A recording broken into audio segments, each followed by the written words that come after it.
we talk about the deep state, we talk about the globalists, inflation versus deflation. Well, I mean, You're at Mar-a-Lago. I'm baffled that this isn't front page news. Do you guys support a specific political party, or do you dislike both of them? Oh, it worked like a charm on you guys. Let's go, Brandon. Hello, everybody. I'm here tonight with my good friend, Jason. Jason reached out to me on Connect a few weeks ago, and he shared some pretty crazy information with me regarding the IRS, the Supreme Court, and certain churches that might be abusing the law with no repercussions. So Jason has a pretty legit background. He shared his work history with me, and he's a legit dude. He asked me to keep that part private, so I'm going to respect that. But Jason, thank you for joining me, and thank you for reaching out to me on Connect. And that's a great way for people to reach out to me, and if they have stories they want to break, which Jason's doing right now. So, Jason, what compelled you to go down this rabbit hole? Brandon, it's a really long story. Basically, I really like unique and offbeat topics, and I was watching an interview with a man named Mike Rinder. And what it is Mike Rinder was with the he was with the Scientology group for many years, decades, and then he got out and he became a activist against them. And I know that Scientology is kind of like when people hear that word, it's kind of a little bit, it throws them off a bit, but it's a fascinating topic, maybe not a very pleasant one, but certainly fascinating. And what it was is that I had, watched this documentary by Alex Gibney. I've got a copy of it here. It's called Going Clear, Scientology in the Prison of Belief, which is this was published in 2015. It's based off of this book of the same title by Lawrence Wright that was published in 2013. And I pretty much figured that I had a pretty good handle on this whole Scientology topic. It was fascinating, but I was kind of done with it. And then I saw an interview that Mike Rinder gave in July of 2020, where Mike Rinder talks about a Supreme Court ruling, which is not in the documentary, and it's not in the book, and it's called Hernandez v. Commissioner. It was a Supreme Court ruling on June 5th, 1989, and it was regarding our tax code. And very simply, I think I've given already too long of an answer, but you're good. Simply put, I decided to look into this Hernandez v. Commissioner Supreme Court ruling, and what I found really shocked the socks off of me. And I'm hoping to explain to you and to your audience what I found, and I think you're going to be as equally shocked as I was. All right, so I guess first explain, in simple terms, what the court case ruled, and then what you found that was shocking in relation to these churches. Right. Well, what the Hernandez ruling affirms is that quid pro quo transactions with religions and secular tax-exempt organizations are not tax deductible. Okay, and the religion at issue in the Hernandez ruling is the Scientology group. Okay. When you were first explaining that to me, what I was kind of hung up on is, I'm like, all right, so what's a quid pro quo? Is giving people give money at church, whether it's the Christian church or the Catholic church, whatever, they, you give money, they collect money there. They even have their tithe payments. So what classifies a quid pro quo versus just giving money to the church? Okay. Very simple. A donation is when you give an amount of money, whatever you want, and you expect nothing in return for your money. It's also what's known as an unrequited gift. Okay, so that's a donation. But a quid pro quo is when you pay money and you expect something in return for your money. And so the Supreme Court in Hernandez affirmed that that quid pro quo transactions are not tax deductible. And it was the Scientology group that was the religion at issue in Hernandez.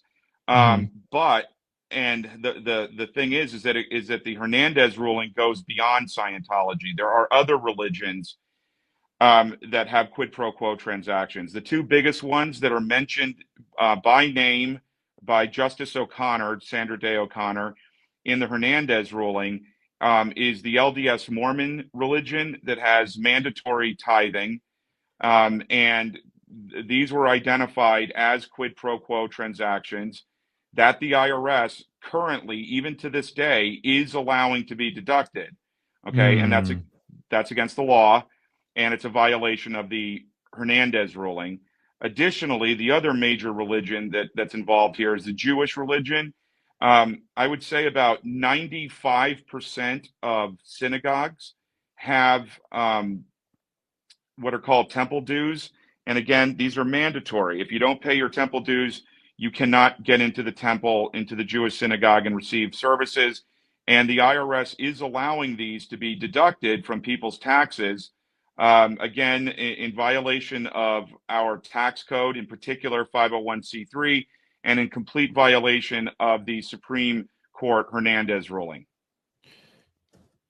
I believe even some Christian churches do tithing, right? Because I dated a girl one time who talked about, like, she was went to a specific Christian church and talked about that. Is that accurate? Yeah, that's a very good point. Here's the thing. If you Google what religions require tithing, Google will tell you pretty much all of them do.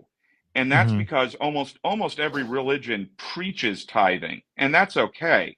That's okay to preach to the congregation, you should give, 10% of your income to the church, or you should give a certain amount. That's fine to preach it. It's when they enforce it that changes things legally. And with the LDS Mormon religion, if you don't pay your tithing, you can't get into the church and receive services like weddings and funerals and weekly religious services. And it's the same thing with about 95% of Jewish synagogues. If you don't pay those temple dues, they won't let you in. Wow. So what do you think is going on here? I mean, who else does this law impact, by the way? I mean, this law is specifically for churches, or the Supreme Court ruling was specifically for churches when it came down? Like it was because of the Scientology church, or was there more industries that it impacted? Well, what it was is Hernandez was a Scientologist, okay? And he had tried to deduct his payments for something in Scientology that they have called courses in auditing. And the IRS had denied the deduction, saying this is a quid pro quo transaction. So Hernandez sued, and he fought his lawsuit all the way to the Supreme Court. And the Supreme Court said, no, the IRS is right. This is a quid pro quo transaction and therefore not deductible. But you see, especially Justice O'Connor in her dissent, page 704 to page 713 of the Hernandez ruling, she said, this doesn't just affect this doesn't just affect Scientology. This affects other religions. And she itemizes the Mormon religion, LDS Mormon religion, and the Jewish religion. Wow. I'm sorry. Does that answer your question? It does. It does. So go on. So what else did you find with this?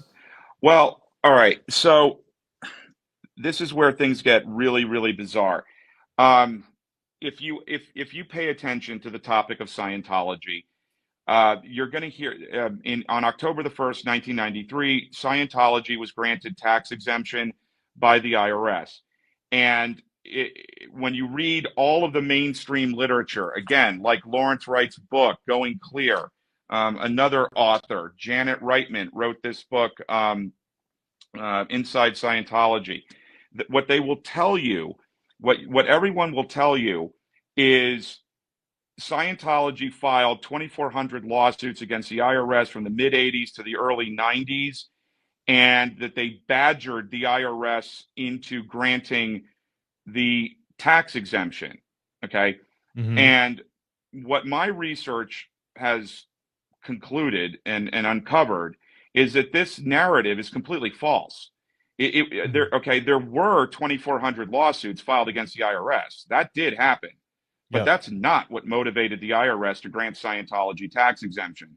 And to be absolutely clear, Brandon, what I am saying is that everybody's wrong, and I can prove it.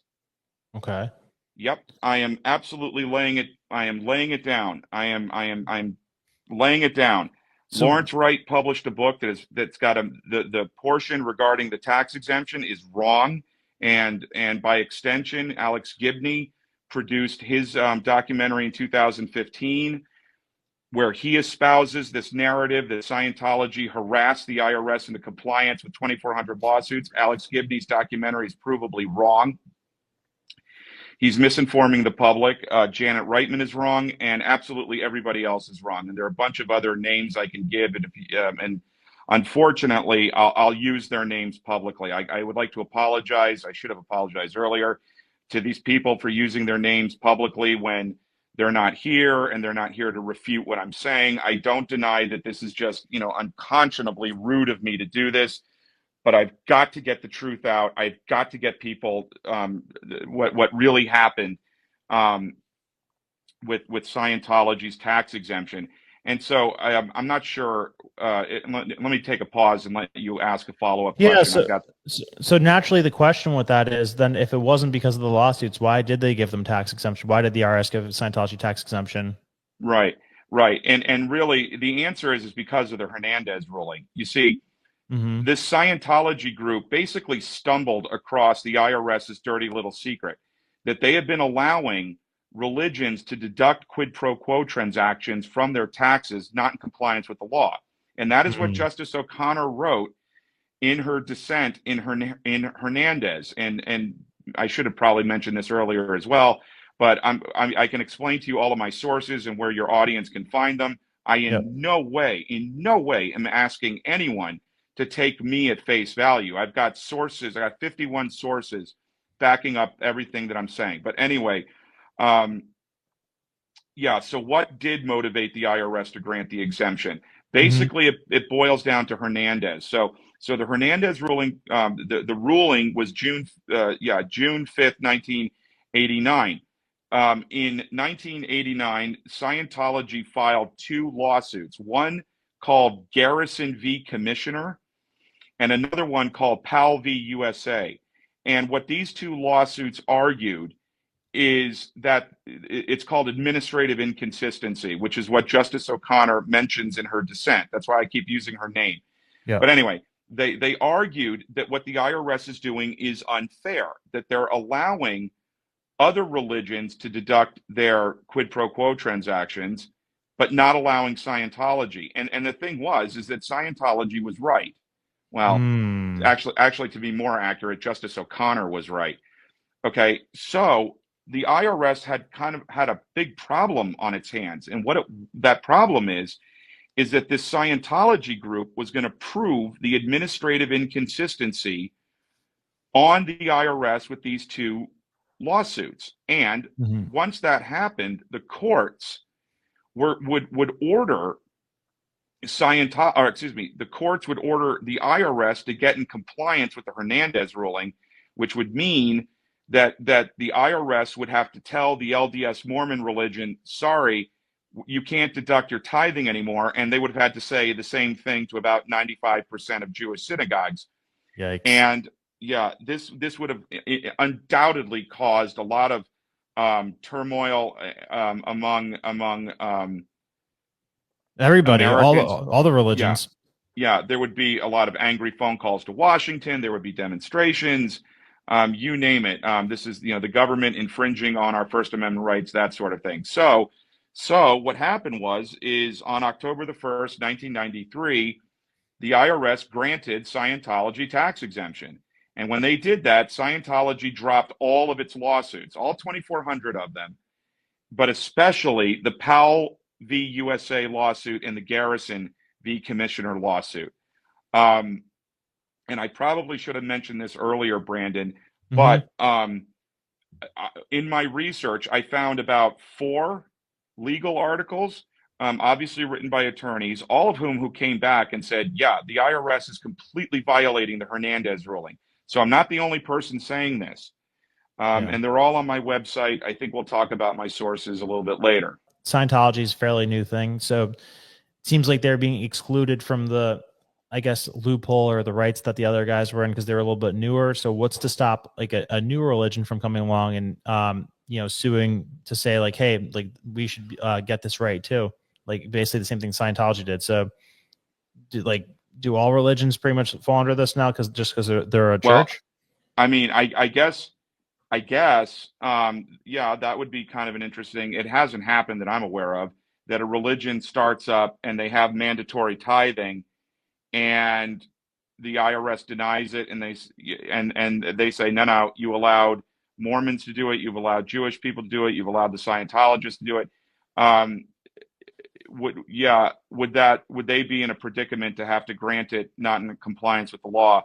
I don't know. I don't know if they would be in that predicament. My goal though is Mhm. is to get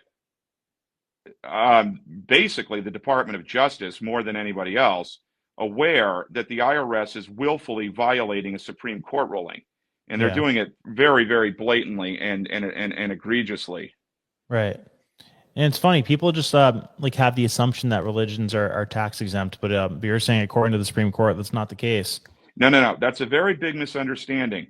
Um, you see, because of the First Amendment, if you want to start a religion, go right ahead. If Yeah. you want to put, a cross on top of your house and you want to hold services of, whatever you want, weddings, um, you can do that and no one can stop you. Okay, but let's say you start your own religion, and you incorporate it in everything. Great. First Amendment, Hmm. go right ahead. Go ahead and do that. But Yeah. then let's say you want tax exemption. It's sort of like, oh, you want tax exemption. See, now there are rules, and those rules are found in 501c3, and your religion has to comply with 501c3 to get the exemption. Okay, and if your Mm, religion right. doesn't comply with 501c3, then you don't get the exemption. What Um, what determines that whether or not they comply with like what's in compliance versus out compliance? Well, I mean, very simply put, you fill out an application, that you're a religious organization, and you send it into the IRS. And what they're supposed to do is check the 501c3, and they're supposed to verify that you're in compliance. Now, on my website, jasonpolychron.com, I Hmm. posted. I don't know if you're aware of this or not, but it was both funny and not funny at the same time. Do you know the comedian John Oliver? Yes. Yes. Here, I'll Yeah, pull up your website. cool. Yep. Let's do it. So yeah, I remember you showed me this. This is pretty crazy. Yeah, it is. I'm just gonna. So here we go. Where is it at the bottom? Yeah, it's at the very bottom. I Which one? linked. It's those three videos. I linked those three videos to Ooh. my website. Go ahead. Oh no, you're good. Go ahead. Finish your thought. No, and what it is in 2015, John Oliver successfully registered his comedy television show as a tax-exempt religion. Yeah, he called. Wow. Yeah, yeah, he called it Our Lady of Perpetual Exemption, and he ran this gag for 3 weeks, and he received a genuine IRS tax exemption. I mean, it was a real deal, and I'm not sure where I started with all of this, but I guess yeah, I was saying that the IRS is supposed to ensure that when you apply for tax exemption that you qualify for it. Well, I'm sorry to tell you, but there's real evidence that the IRS is not doing that. That basically if you want tax exemption, all you have to do is ask for it. I mean, Wow. if a comedian can successfully register his comedy show, there you go. Um, About to try so it just to prove a point. Well, go ahead. I mean, well, I would say go ahead, except um, that technically is filing a fraudulent tax exemption Ah, authorization. I can't imagine that's very legal, but go ahead if no. you want. Never Your life. mind. Yeah. All right, let's check this Um, thing. What? Is this 20 minutes or how long is it? I don't know. I don't know how long they are. Let me I don't see. know if we should be playing those or not. We could play them. But Is there like a specific part that you want me to go to? no, not really. It's just there so that people can see that this man John Oliver did this. Um, yeah, I mean, you can just see him kind of goofing around. In fact, you may actually want to not play them because it's really raunchy humor. I'll Okay. just say that it's really raunchy. Gotcha. All right. So if you guys want to check that out, go over to jasonpolychron.com. So yeah, the essence of the story there is that the comedian did it as a joke, but it actually was like somewhat successful with it for a little bit, that he was able to file as a tax exempt religion. Yeah, and I mean, he was able to do it, and obviously, he was violating the law, but he was able to get away with it. Yeah, the religion. Yeah, he called it Our Lady of Perpetual Exemption, and there's a Wikipedia page on it and everything. So, I don't know where were we? We were talking about prior to that, we were talking about why mainly like what's the incentive for them to do this? Like what happens if the like I guess that's my main holdup is like where's the disconnect between the Supreme Court and the Justice Department? Well, I believe that the Department of Justice is simply unaware that the IRS is violating that Supreme Court ruling. I think that what is it? That DOJ is just assuming that the IRS is, obeying our laws and a Supreme Court ruling, and they're wrong. And there's this violation going on. Yeah. Yep. Really? Just unaware? Okay. Because I mean, like weird stuff happens where they like choose to ignore certain things or just like don't want to die on certain hills. So I almost wonder if it's one of those things. Like I know a lot of money got moved through the Vatican and stuff like that back in the cowboy CIA days. So I don't know. I always wonder if there's something like deeper to it with that much untaxed money. Because I just looked it up and like, what is it? A couple $100 billion a year it gets collected in tithe money. It's a lot. I mean, yeah, like I know that the LDS Mormon Church is the largest landowner in the state of Florida. That's Um, wild. yeah, they own 2% of Florida. So, yeah, it can be substantial amounts of money for sure. So I mean, they must have a significant amount of like power and like lobbying potential and like influence over politicians. And I mean, like it doesn't take a lot to bribe somebody. Like I guess what percentage, in terms of like how sure you are you that it's them not knowing versus somebody being like I guess bribed or paid off or threatened even? Well, I don't know about bribes or threats. What I do know, and we talked about this, probably the ugliest piece of the puzzle is Revenue Ruling 9373, if you Mm, remember that. I And do. if you go to Google, Hmm. if you go to Google, not DuckDuckGo or those others, but if you go to Google and you type in Revenue Ruling 93-73, um, is it? Revenue Ruling 9373 was issued in November of 1993. And there's a legal article, which is source 6 on my website, Hmm. where this attorney and a CPA, his name is Kent Royalty, and her name was Diana Ross. That's really her name. Um, they identified Revenue Ruling. Yeah, there you go. Revenue Ruling 9373. That's how the IRS violated the Hernandez ruling. And there's the article. Yep, you got it. It's on a UNC Charlotte. Actually, if you go down to page 10 of that article, you'll see the paragraph where they talk about Revenue Ruling 9373. And Which by the way, part? for the audience, Hmm. that article, if you're interested in, I mean, if you're interested, I think your audience is very, very interested about U.S. government agencies doing things that they're not supposed to. Hmm. And the IRS absolutely has. I mean, they're just absolutely. They took a U.S. Supreme Court ruling and just chucked it right into the trash bin. So if that's what I'm telling you, and hopefully I'm going to prove to your audience. But anyway, that Yeah. article is really the place to start. It's 22 pages, double spaced, and it's pretty good. There is some critical information missing from it, but So which part were you saying to? I'll read it out loud. Which part should I read out loud? Is it the clear? It's the paragraph that starts with the word stunningly. Do you see that? Maybe I it see should be on page surprisingly. 10. I'll control F stunningly. Stunning. Here we go. Well, it's This one, page. Yeah, here we go. Yeah. So shortly thereafter, in November 1993, the IRS stunningly released revenue ruling. This allowed the charitable contribution deductions which had been denied in Hernandez. Is that it? Yeah, that's the one where they're talking about revenue ruling 9373. Yep.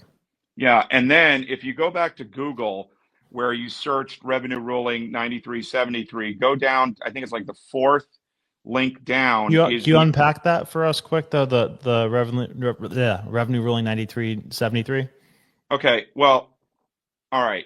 Basically, revenue ruling 9373 is like 5 words long. It reads revenue ruling 78189 is obsoleted. Okay, so it's 4 words. Whatever. And revenue ruling 78189 was a revenue ruling that said that quid pro quo transactions. Oh no, I'm sorry.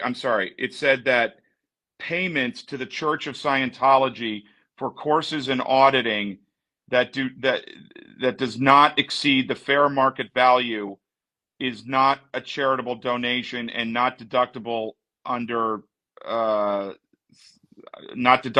law. That's right. Revenue ruling 78189. It was issued in 1978. Revenue ruling 9373 obsoleted revenue ruling. Revenue ruling 9373 obsoleted revenue ruling 78189.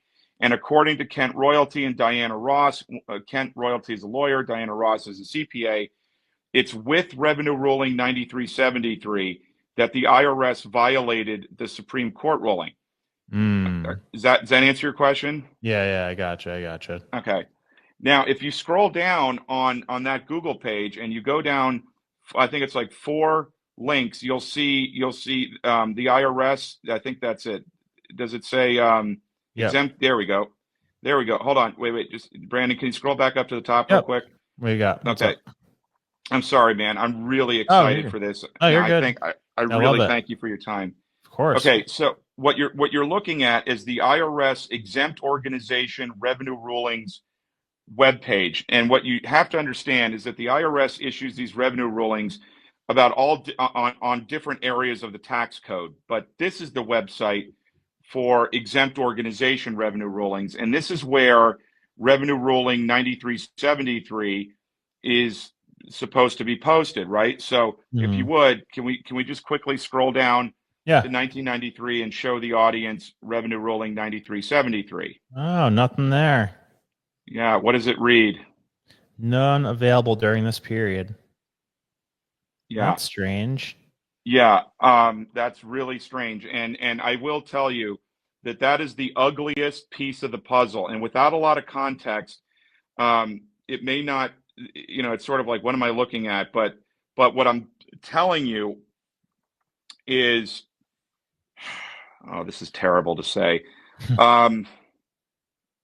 This unconstitutional and unlawful revenue ruling is completely absent from the IRS's website, and that is really cause for grave concern. So you were asking earlier about, is there intimidation? Is there bribery? I don't know about that, but what I am afraid of is that there is a cover up here. I am afraid of that. That I'm not willing to say for sure that there is a cover up. I'm willing to say that there is evidence that there is a concerted effort at the IRS to keep this entire issue of the deductibility of quid pro quo transactions from religions under wraps and hidden, and including being hidden from law enforcement. Yeah, and I probably should have said this earlier in the interview. I certainly would not ever expect you or your audience to take me at face value.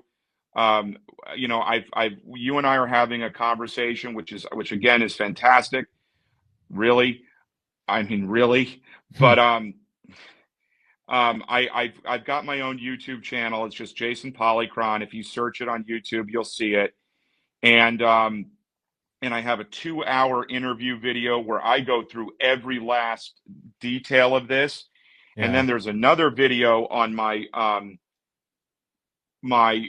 YouTube channel called The Presentation of Evidence. And that's where I go through all of my sources, which are posted on my website that you very graciously brought up. I will say that the Presentation of Evidence video, I go through 47 sources, but on my website, there are actually 51 sources because I found, obviously, other sources after I made the Presentation of Evidence video. And if you look at my website, it reads a little bit funny. They're out of date. Like I took the 4 additional sources and my web designer just jammed them in there. Yeah. Sorry. We just had to get them in there. So we did. But yeah, no, I go through all of my sources and I don't know, I'm kind of riffing, I guess. So, I mean, I don't think people might not feel like the full weight of what you were saying before in terms of them straight up not putting a law that they put through there on their site. So you're saying that a law passed in 1993 from the IRS, but they don't list it on their site. Right. Right. There was a revenue ruling issued by the IRS, an exempt organization, Revenue Ruling 9373, that has been identified by an attorney and a CPA as an unlawful and unconstitutional act by the IRS, and that revenue ruling is completely absent from the IRS's website. And I think that's cause for concern, grave concern. And, you know, I know that your audience are an inquisitive bunch. Yeah. And that's, you know, that might pique your interest. Again, I would recommend starting with that article, which is source number 6 on my website. But yeah, you know, if you're looking for a deep, ugly, but important rabbit hole to go down, I've got one for your audience. What you got? Hit us. Yeah, no, really. Yeah. Yeah, no, we love it. We love this stuff. And I mean, that's what we're all about, I guess, holding power accountable. And, you know, it makes sense when you see these mega churches popping up now where the pastors are having their own private jets. Like, it makes a lot more sense when you see this. Yeah. So is that the essence of what you wanted to get across, or is there still more that you wanted to unveil? Well, I don't know about unveil. As far as your research goes. Yeah, I mean, basically that's it. I mean, That's I it. mean, the IRS is willfully violating a Supreme Court ruling, and I can prove it. Yeah. Is the essence of what I'm trying to get across. Right. And what I'm also saying to you and to your audience is, you know, do not take me at face value. I would never expect that. That's why I've made my research publicly available on my YouTube channel. It's a lot. I mean, we're talking almost 5 hours of material. Okay, I'm not going to even candy coat this. This is you know, this is an issue that goes back to 1989. So we're talking 36 years here. Yeah. And it's an ugly issue. It requires a lot of attention to detail. I will say, I will say that there are some activists out there, and I'm not going to use their names publicly, but they're really good people. I've emailed them in the past. They know my name. They don't believe me. They won't look at the evidence, but I really admire them. They know who they are. I'm going to be emailing them this link. And then also to say to your audience, you know, the other thing that, you know, if you take the time to get to the bottom of my argument, read my evidence, and you conclude that I am right, you know what you could really do to help me is just get the word out. You know, I don't know if this is crossing a line, you know, asking for your audience. No. Okay. Well, if they think that my work is of merit, hey, yeah, you know, share the interview. Yeah, absolutely. You know, the FBI has an email address, you know, to report a tip, which I've emailed multiple times and I never heard anything back from them. Yeah, I think you're better off hitting your congressional representatives with that. Because I mean, it doesn't take a whole lot to make a congressional representative move. Like I've heard of like as little as 70 people send them an email like about a certain topic, then they'll start talking about it or start feeling pressure to move on it. So I think that's a better shot than getting the FBI to do something. I'll welcome any help that your audience wants to offer. I really will. If they want to hit up their congressman or their senator, if they want to hit up their local news channel, if they want to, there are, I want to use their names, but I'm not going to. Anyway, there are a lot. If you go on YouTube and type in like Scientology or you look up like there are all these YouTube channels of activists, and they usually have email addresses posted. The other thing, though, is all of these authors. Okay, Janet Reitman wrote this book, published in 2011. Mm-hmm. Lawrence Wright published his book, Going Clear, in 2013. And again, this is the 2015 documentary by Alex Gibney of the same name as Lawrence Wright's book. Mm-hmm. Look, I'm flat out calling it, man. These guys are wrong. They're wrong. They have published provably inaccurate information, and they are misinforming the public. And if your audience, like I know that Alex Gibney has a company called Jigsaw Productions. They have a public email address. Look, or the other ones like Lawrence Wright has a publicist with Penguin Random House that has an email address that's available. Look, you want to email these people and say, hey, listen, there's this guy, Jason Polychron, on the Brandon Aceto podcast who is just putting you on blast. You may want to watch this because he is just calling you out.